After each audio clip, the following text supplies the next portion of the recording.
Hello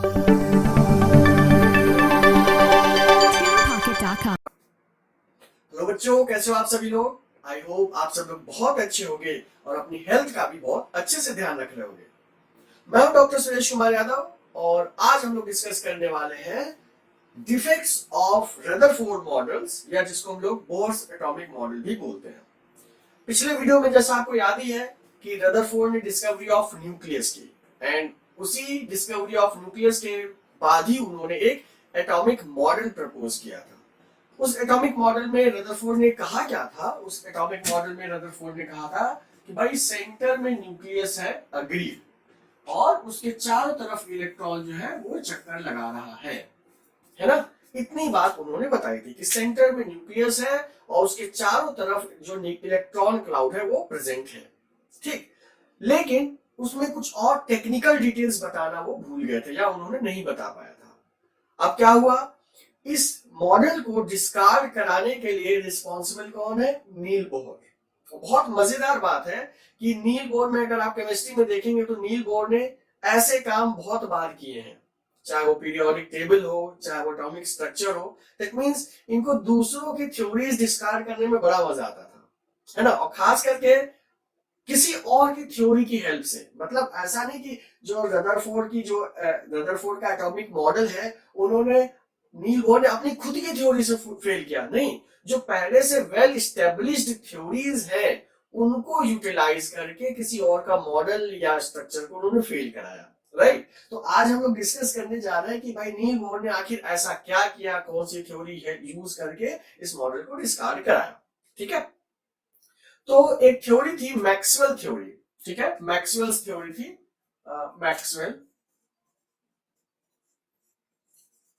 Maxwell's theory.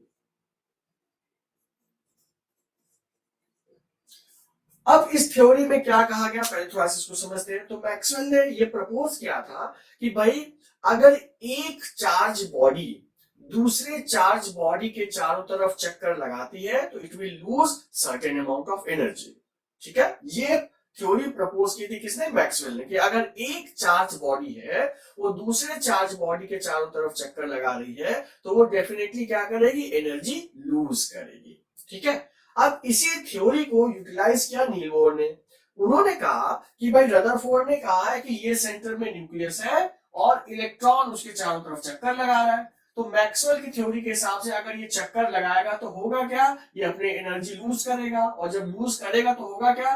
Positive और negative के बीच में फोर्स ऑफ अट्रैक्शन होगा, जिसकी वजह से ये जो इलेक्ट्रॉन है वो न्यूक्लियस के पास पास पास पास और पास आता जाएगा। तो उन्होंने ये सजेस्ट किया कि भाई मैक्सवेल की थ्योरी ये कहती है कि अगर इलेक्ट्रॉन एनर्जी लूज कर रहा है तो धीरे धीरे वो चार्ज बॉडी के पास आता जाएगा। तो रदरफोर्ड के जो मॉडल को थोड़ा सा मॉडिफाई किया।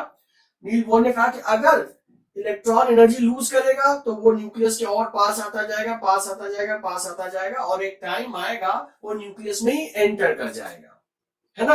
और इतना सब कुछ होने में कितना टाइम लगेगा? इतना सब कुछ होने में 10⁻⁻8 सेकेंड का ही टाइम लगेगा। दैट मींस इसके हिसाब से तो न्यूक्लियर एटम को स्टेबल ही नहीं होना चाहिए, है कि नहीं भाई। 10⁻⁻8 सेकेंड में पूरा का पूरा एटम खत्म, तो ऐसा तो होता नहीं है। एटम्स आर स्टेबल, मतलब इसके पीछे कोई और कहानी है।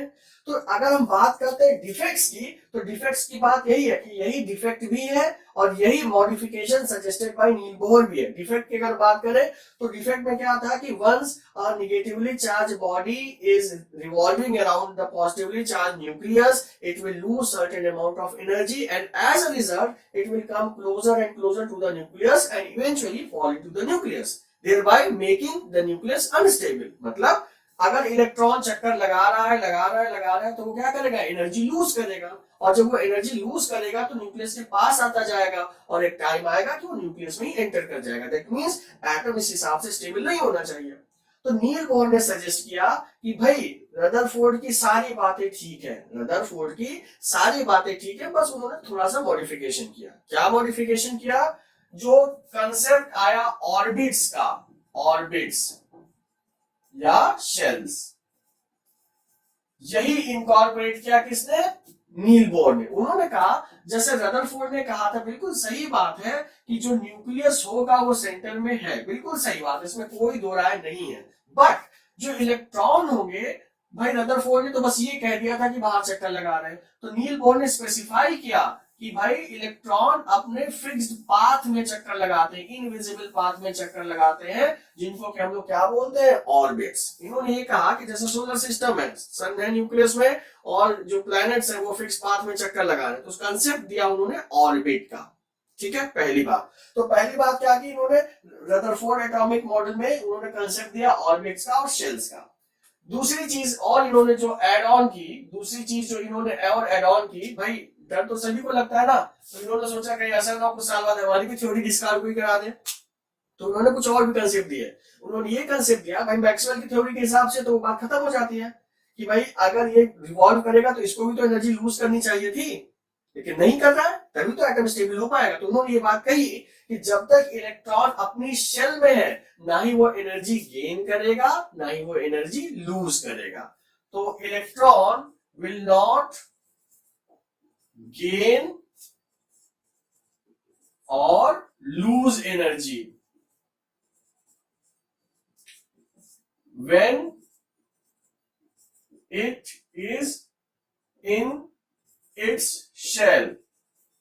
तो जब तक इलेक्ट्रॉन अपनी शेल में है तब तक ना ही वो एनर्जी गेन करेगा, ना ही एनर्जी लूज करेगा, मतलब अनंत काल तक वो अपनी शेल में चक्कर लगाता रहेगा। तो वही प्रूव कर रहा है कि एटम स्टेबल है ना, पहली बात। दूसरी बात, एक कंसेप्ट और दिया इन्होंने कि भाई मान लीजिए ये इलेक्ट्रॉन है, ठीक है, अब आपने क्या किया, इलेक्ट्रॉन को आपने थोड़ी सी एनर्जी प्रोवाइड की, थोड़ी सी एनर्जी प्रोवाइड की, तो इलेक्ट्रॉन क्या हो जाएगा, एक्साइटेड स्टेट में आ जाएगा। तो एक्साइटेड स्टेट में आ जाएगा तो अपनी ग्राउंड स्टेट से ये हायर स्टेट में जंप कर जाएगा। That means electron ground state से हायर स्टेट में जंप करने के लिए certain amount of energy absorb करेगा। क्या करेगा, एब्सॉर्ब। तो ये एनर्जी इलेक्ट्रॉन ने क्या करी, एब्सॉर्ब करी। ठीक है, तो जितनी एनर्जी एब्सॉर्ब करता जाएगा उतनी हायर स्टेट में वो चलता चला जाएगा। ठीक है, लेकिन वही इलेक्ट्रॉन जब एनर्जी को रिलीज करेगा तब वो वापस से अपने ग्राउंड स्टेट में आएगा। दैट मींस अगर यहां से इलेक्ट्रॉन को वापस अपने ग्राउंड स्टेट में जाना होगा तो ये क्या करेगा, उतनी एनर्जी क्या करेगा, रिलीज करेगा। क्या ये बात समझ में आ गई? ग्राउंड स्टेट से हायर स्टेट में जाने के लिए एनर्जी एब्सॉर्ब करेगा, ठीक है, और हायर एनर्जी से लोअर एनर्जी में जाने के लिए वो एनर्जी रिलीज करेगा। ठीक है, क्या ये बात समझ में आ गई? तो अगर हम एक शेल से दूसरे शेल की बात करें तो जो एनर्जी डिफरेंस है वो फिक्स्ड है। दैट मींस अगर यहां से जाने के लिए यहां तक जाने के लिए मान लीजिए उसको 100 रुपए लगे तो वापस ग्राउंड स्टेट में आने के लिए वो 100 रुपए ही देगा, एनर्जी फिक्स है। ठीक, पॉइंट समझ में आ गया? तो इन्होंने कहा कि electron will absorb energy to move in its higher state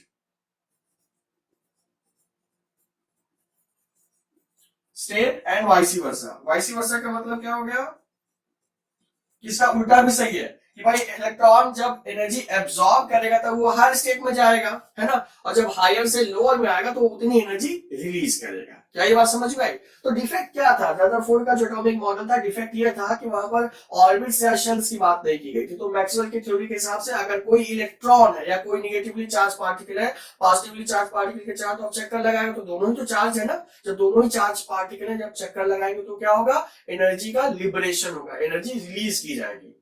ठीक है, तो उस केस में क्या होगा, जब एनर्जी रिलीज होगी तो फोर्स ऑफ अट्रैक्शन की वजह से न्यूक्लियस के पास आता जाएगा, और न्यूक्लियस के पास आएगा तो एक टाइम आएगा कि जब ये न्यूक्लियस में एंटर कर जाएगा। गाना याद है ना, अपना टाइम आएगा, है ना, तो एक टाइम आएगा कि ये अपने न्यूक्लियस में एंटर कर जाएगा, और इसके लिए टाइम कितना चाहिए होगा, 10⁻⁸ सेकेंड, मतलब पलक झपकते ही एटम फिनिश। लेकिन ऐसा नहीं होता है, तो इसीलिए नील बोर ने कहा कि भाई एटम क्योंकि स्टेबल है तो कुछ ना कुछ और भी होगा, और उन्होंने कुछ ना कुछ के नाम पर क्या बताया, कंसेप्ट ऑफ ऑर्बिट्स या कंसेप्ट ऑफ शेल्स। उन्होंने कहा इलेक्ट्रॉन एक फिक्स्ड पाथ में चक्कर लगा रहे हैं जिनको कि ऑर्बिट्स या शेल्स कहा गया है, और इलेक्ट्रॉन जब तक अपने पाथ में है, जब तक अपनी ऑर्बिट में है, जब तक अपनी शेल में है, वो कोई भी एनर्जी का ना ही गेन करेंगे ना ही एनर्जी लूज करेंगे, नंबर 1। नंबर 2, अगर इलेक्ट्रॉन ग्राउंड स्टेट से हायर स्टेट में जाना चाहता है तो वो उतनी एनर्जी को क्या करेगा, एब्सॉर्ब करेगा, और जब हायर से लोअर में आएगा तो एनर्जी को क्या करेगा, रिलीज करेगा।